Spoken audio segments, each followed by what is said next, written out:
তৃতীয় দিন, প্রথম দিন আমরা খুবই মজা করেছি, তোমাদের সঙ্গে আমরাও শিশু হয়ে গেছি একেবারে। খুবই ভালো লাগছিল যে আমাদের মেয়েরা সত্যি এভাবে যে মাঠে খেলবে বা তাদের খেলা আমরা সবাই মিলে এরকম বসে দেখবো, এটা আমাদের স্বপ্নেরও অতীত ছিল।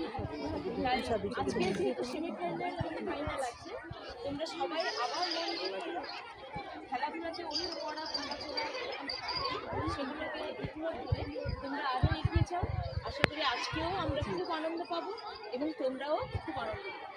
যেহেতু আজকে প্রাইজের ব্যাপার আছে, কোনো উচ্ছ্বাস নয়, কোনো কিচ্ছু নয়।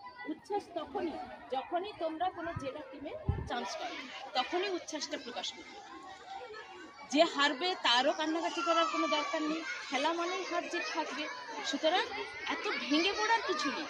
সেই বিবেকানন্দের একটা কথা আছে না, উত্তিষ্ঠিত জাগ্রত প্রাপ্য নিবেদিত, অর্থাৎ ওঠো জাগো এবং নিজের লক্ষ্যে না পৌঁছানো পর্যন্ত তোমরা এগিয়ে যাও। সুতরাং এগিয়ে আমাদের যেতেই হবে, আমাদের প্রাপ্যটা আমাদের ছিনিয়ে নিতেই হবে। এই মানসিকতা নিয়ে তোমরা আজকে খেলা শুরু করো। কালকে আমাদের একটা বড় ভুল হয়ে গেছে, যে কোনো খেলা আনন্দে আমাদের জাতীয় সঙ্গীত গাওয়া অবশ্যই উচিত ছিল। আজকে আমরা সেই ভুলটা সংশোধন করে নিই। তাহলে আজকে আমরা খেলা শুরু করবো আমাদের জাতীয় সঙ্গীত দিয়ে।